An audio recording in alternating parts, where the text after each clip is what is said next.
Les séries de conversations Footprint mettent en lumière les réflexions et les expériences de dirigeants accomplis qui envisagent leur travail comme un véritable ministère, aussi bien dans leur environnement professionnel que dans la sphère du marché.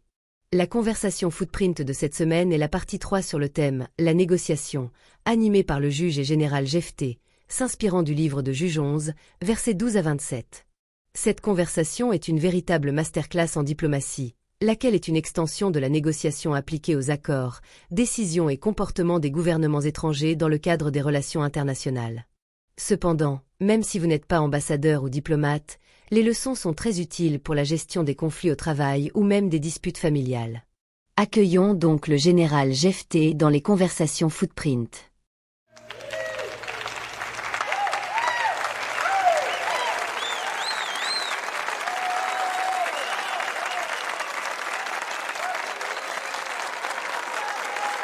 C'est un plaisir d'être à nouveau parmi vous. Dans cette troisième partie, je vais vous donner, ainsi qu'à votre auditoire, des leçons fondamentales de diplomatie qui impliquent la négociation. Votre présence nous honore, et le public partage notre enthousiasme. C'est formidable de savoir que des leçons diplomatiques se trouvent déjà consignées dans la Bible. Démarrons sans plus tarder. Permettez-moi d'ouvrir cette séance par une question rhétorique. Vous est-il déjà arrivé, lors d'un malentendu ou d'un différend, de porter un jugement hâtif et d'accuser injustement quelqu'un? Malheureusement, oui. Cela m'est arrivé plusieurs fois, et je l'ai regretté par la suite. Alors, la première leçon de diplomatie qui s'applique aussi dans la vie quotidienne, même dans le foyer, ne vous précipitez pas dans le jugement, les accusations, les contre-accusations, les attaques ou même la bataille avant d'avoir compris les faits et les raisons derrière le conflit. Intéressant. Qu'avez-vous fait? Et que pourrions-nous apprendre de votre expérience? Pourquoi ne me suis-je pas précipité au combat pour contre-attaquer lorsque le roi d'Amon nous a attaqués? Parce que je voulais comprendre pourquoi il nous attaquait. Cela m'amène à la deuxième leçon de diplomatie. Pour comprendre le point de vue de votre adversaire et les raisons du conflit, posez des questions.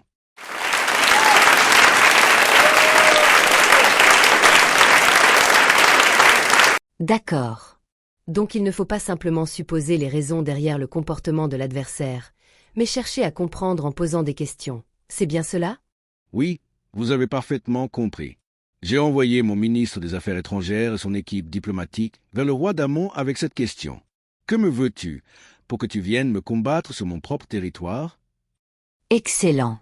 Et qu'a répondu le roi d'Amon à votre ministre et aux diplomates? Il leur a dit: parce qu'Israël m'a pris mon pays lorsqu'il est monté d'Égypte, depuis l'Arnon jusqu'au Jabbok et au Jourdain. Restituez-moi maintenant en paix. Voici donc la troisième leçon.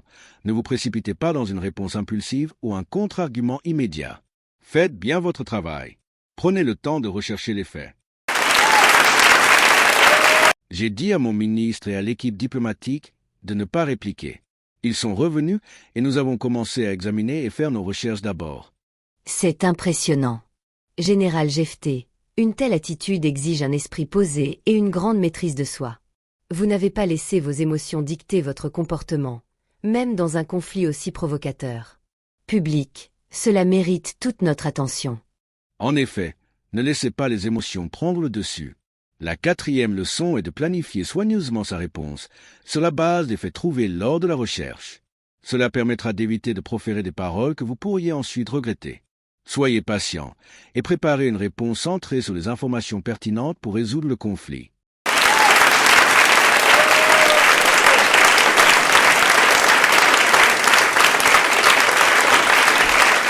Notez ceci, chers auditeurs. Ne vous précipitez pas pour répondre, même lorsque vous avez les informations. Ne tournez pas autour du pot, ne bavardez pas inutilement. Planifiez votre réponse. Général, je vous prie, poursuivez. J'encourage votre auditoire à étudier mon plan de réponse dans Juge 11, versets 14 à 27. J'ai d'abord utilisé un argument historique, en rappelant au roi d'Amon ce qui s'était réellement passé avant qu'Israël ne possède la terre dont il parlait. Ensuite, j'ai utilisé un argument théologique pour lui montrer que tout comme Amon reçoit les biens que leur Dieu Kémosh leur accorde, Israël reçoit ce qu'Yahvé lui donne. Puis, j'ai employé des arguments juridiques pour questionner son autorité et son droit de revendiquer cette terre. Enfin, j'ai conclu avec un argument chronologique pour lui rappeler pourquoi les rois avant lui n'avaient jamais tenté de réclamer ce territoire. Impressionnant. Votre réponse était très bien structurée. Tout esprit raisonnable aurait trouvé cette réponse convaincante. Le roi d'Amon a-t-il accepté vos explications? Le roi d'Amon n'était pas une personne raisonnable. Il était impulsif. Alors nous sommes allés en guerre et nous les avons battus. À propos d'être impulsif, nous sommes aujourd'hui témoins plusieurs conflits armés dans le monde, notamment au Moyen-Orient, en Russie et en Ukraine.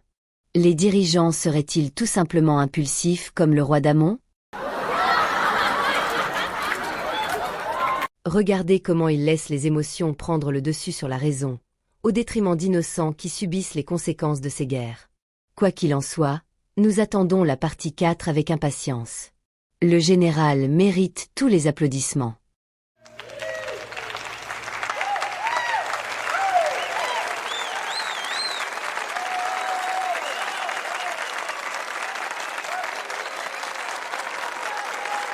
Si la série de conversations Footprint a été une bénédiction pour vous, veuillez la transmettre à d'autres personnes pour qu'elle soit une bénédiction pour d'autres.